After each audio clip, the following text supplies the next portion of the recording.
Okay, so I have a big problem. So I wake up in the morning, right? So today morning I was sleeping and then I woke up and then I looked around and I can't see anything.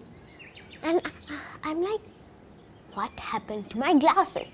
So this whole morning I was searching for my glasses, but then I couldn't find it at all. I searched everywhere. I searched under my bed and I searched under my mother's bed, which is like, I never do that. I still can't find it. And I can't do my homework without my glasses, which is okay, I guess, because I don't really like homework. But my mother says I have to find my glasses. So I'm trying so hard. Was it on my head this whole time? Gosh, better not tell my mother that. Well, anyway, I found it. It was on my head. I guess I have to do homework now, as always.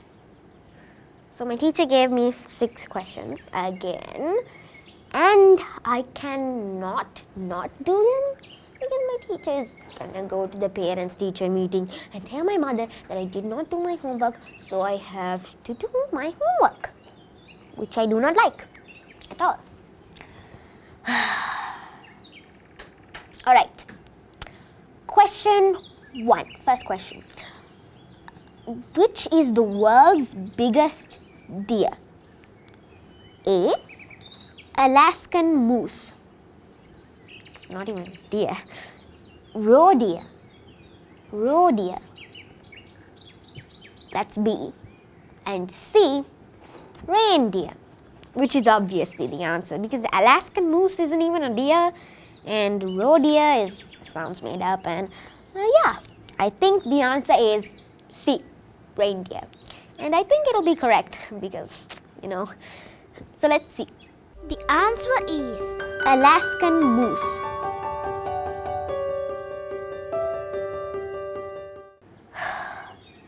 I'm sad.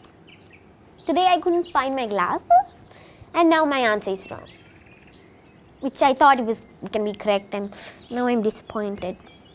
Well, actually the answer is Alaskan moose. The world's biggest deer is the Alaskan moose, which isn't even a deer, but it is. I don't understand. So if somebody asks you, what's the world's biggest deer? Always remember, it's the Alaskan moose. Alaska moose have a similar diet to other moose subspecies, consisting of terrestrial vegetation forms and shoots from trees such as willow and birch. So Alaskan moose and Alaskan moose eat willow and birch. Alaska moose require a daily intake of 9,770 kilocalories, 32 grams of food per day. That's like the weight of like a child. It's too much. Alaska moose lack upper front teeth. So Alaskan moose don't have this here. They don't have that.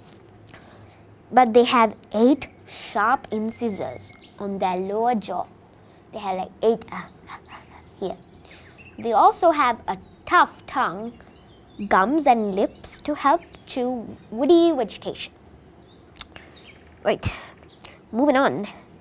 Second question.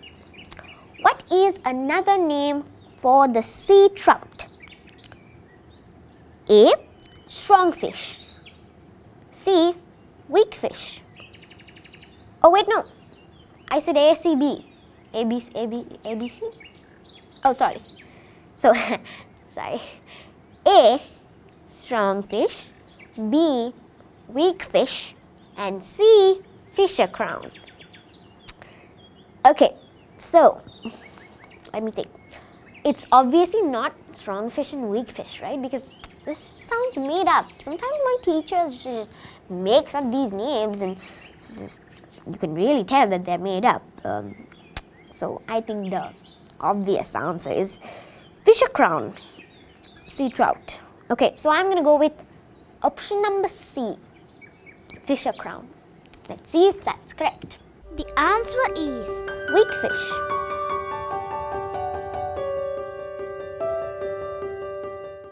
My answer was wrong. Again. Yeah, it's wrong because the answer is B, weak fish. So, what is another name for the sea trout? B, weak fish. So, a medium-large, slender marine fish, the sea trout, it is found along the east coast of North America. So, yeah, North America. The head and back of this fish is dark brown. The sides have a faint silvery hue with dusky specks, and the belly is white. The origin of its name is based on the weakness of the mouth muscles. Oh, poor fish. His mouth muscles, like ones we have here, are really weak. So they call him weak fish because his mouth muscles are really weak. So his mouth muscles are weak, which often causes a hook to tear free, allowing fish to escape. So I get it. The weak fish grows 1 meter in length and 9 kg in weight. It's a pretty big fish. It is found along the eastern coast of North America from Nova Scotia in Canada to northern Florida, where it is fished both commercially and recreationally. So you see, when you catch fish, you put in a hook, remember? So, and the fish, they go and catch the worm on the hook. And his mouth muscles are weak. So when he just moves around, he can't hang on to the hook. So he just falls. And he can run away from the hook. That's the thing. So the weak fish is the state fish of Delaware. Delaware is a state in the United States of America. Okay, so question number 3. Why is the great white shark colored in dark gray on its upper half? So if the fish goes like this, if the great white shark goes like this, then the top bit, like this bit here, is dark gray. And he's asking, why is that bit dark gray? So option A, sense of smell. But okay, so B, camouflage. C, temperature regulation. All right. Okay, so I don't think it's A, sense of smell, because what does the back have to do with the nose, right? And B, camouflage. I think, okay. C is temperature regulation. Temperature regulation. I think you need to help me on this. You have to help me. I'm troubled here. So temperature regulation, I think. Okay, so it's not temperature regulation, because what does a color have to do with temperature? So it's obviously camouflage. B, and I know it's going to be correct for sure, or maybe not. Let's check. The answer is camouflage.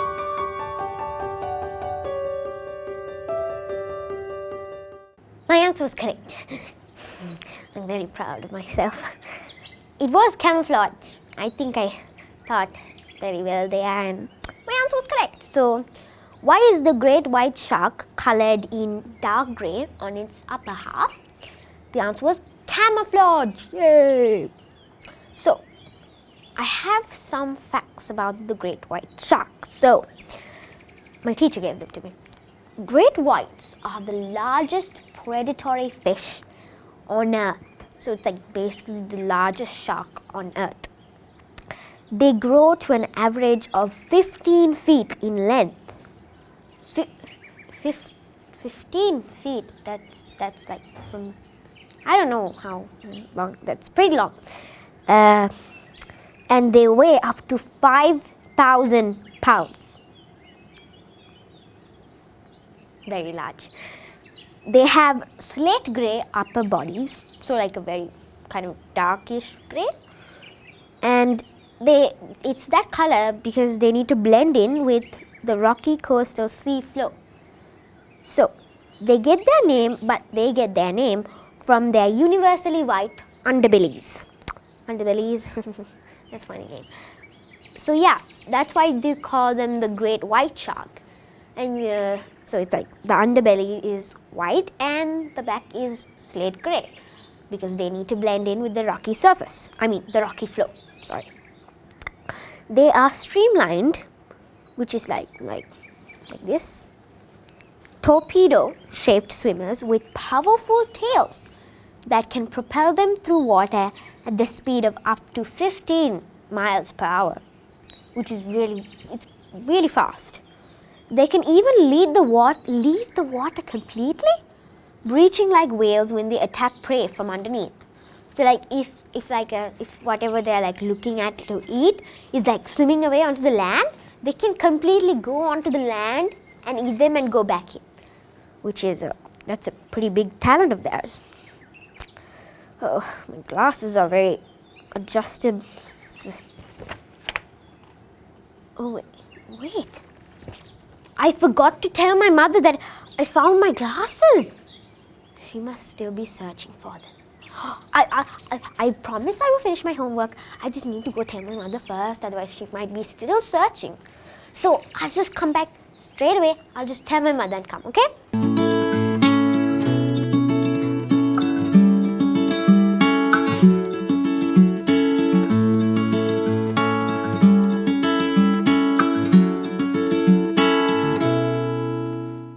So I told my mother and she said, oh, I'm glad that you found your glasses, but next time be careful and think about your surroundings.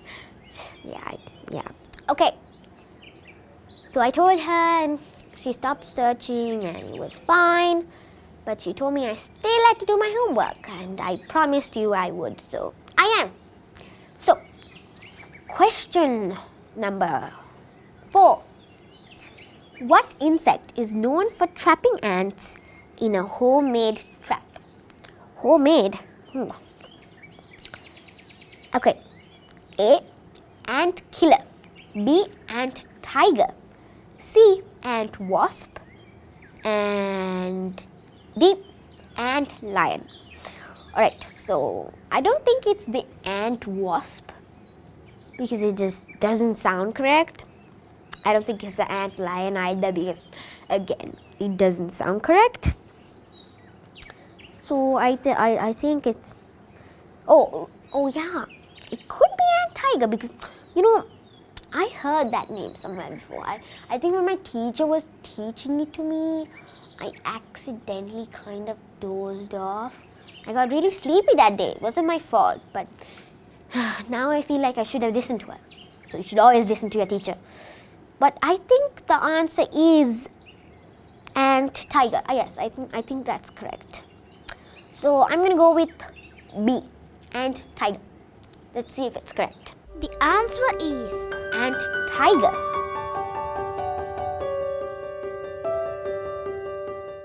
He was correct. I think I'm really doing good here. But we still have 2 whole questions to go. So I better finish this quick. Alright, question number 5. What is the only great ape not to live in Africa? So the options are chimpanzee, mountain gorilla, orangutan, bonobo and orangutan. Bonobo and orangutan. I think chimpanzees live in Africa, so do mountain gorillas, because I remember that mountain gorillas live in Africa. Bonobo is such a funny name. Wait. Bonobo is I don't think bonobos live in Africa. It just sounds made up. Like I told you, my teacher makes up some names, but it is a real great ape. so I'm not really sure. And there's orangutans, but orangutans live in Africa, so my only option is bonobo. Bonobo. So I'm gonna go with C, bonobo. The answer is Orangutan.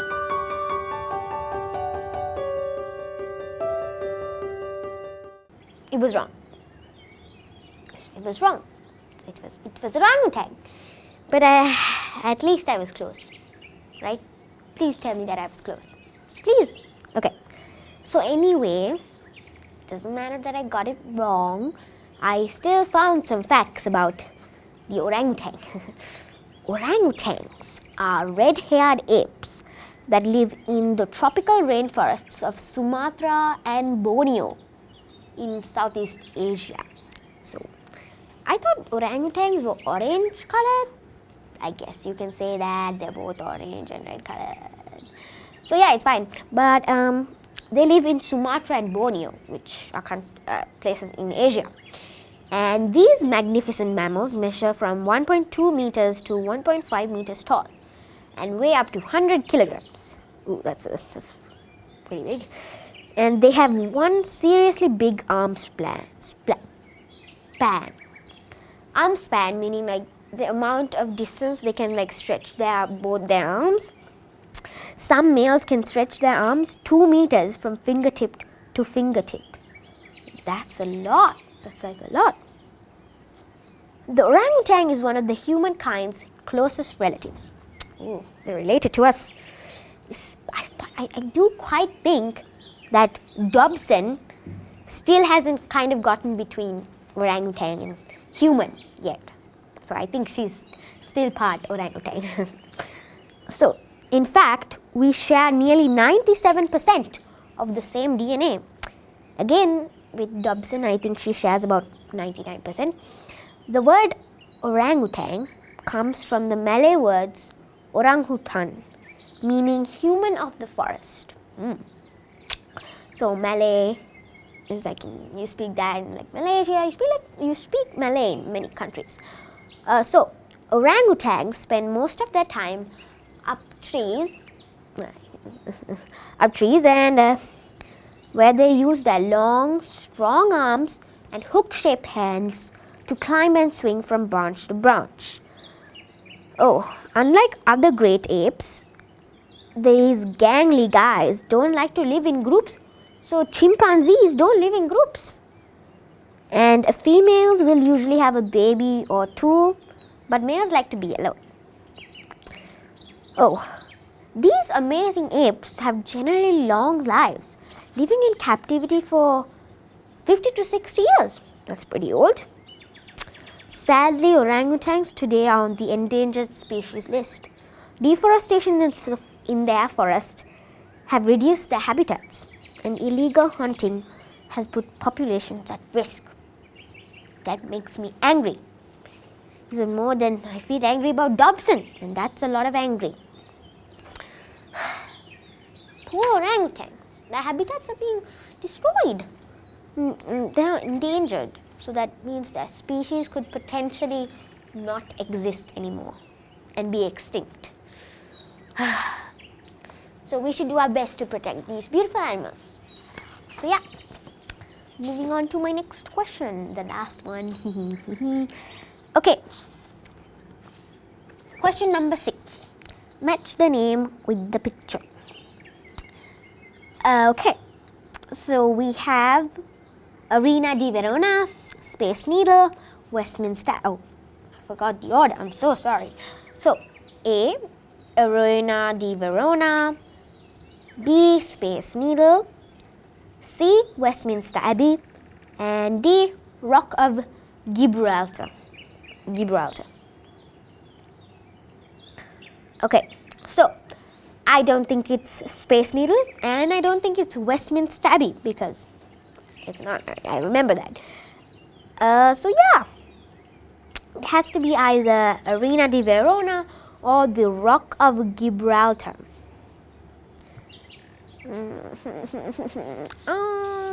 I think that I need your help. What do you think?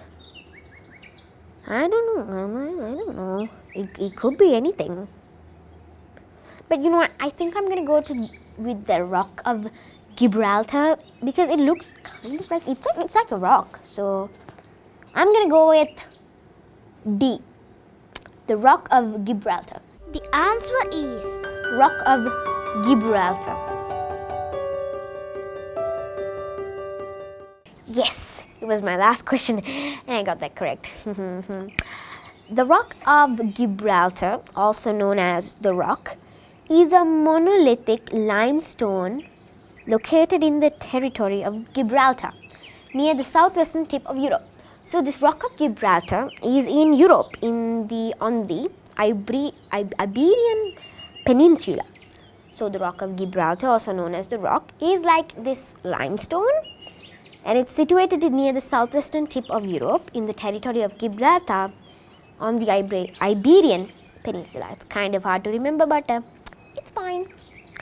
Right, it is 426 meters high. Most of the rock's upper area is covered by a nature reserve, which is home to around 300 Barbary macaques. Oh, macaques. Macaques. These macaques, as well as a labyrinth network of tunnels, attract many tourists each year. So these Barbary macaques are these beautiful parrots that have like different colors, like rainbow colors, but they have like blue and green and yellow and blue and red. I didn't say red before.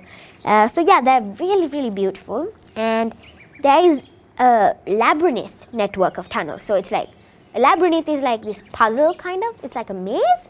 So you have to go through it and like it's very cool. And it attracts many tourists, the Rock of Gibraltar. It was one of the two pillars of Hercules, also known to the Romans as Mons Calpe. The other pillar being Mons Abila or Jebel Musa on the African side of the strait.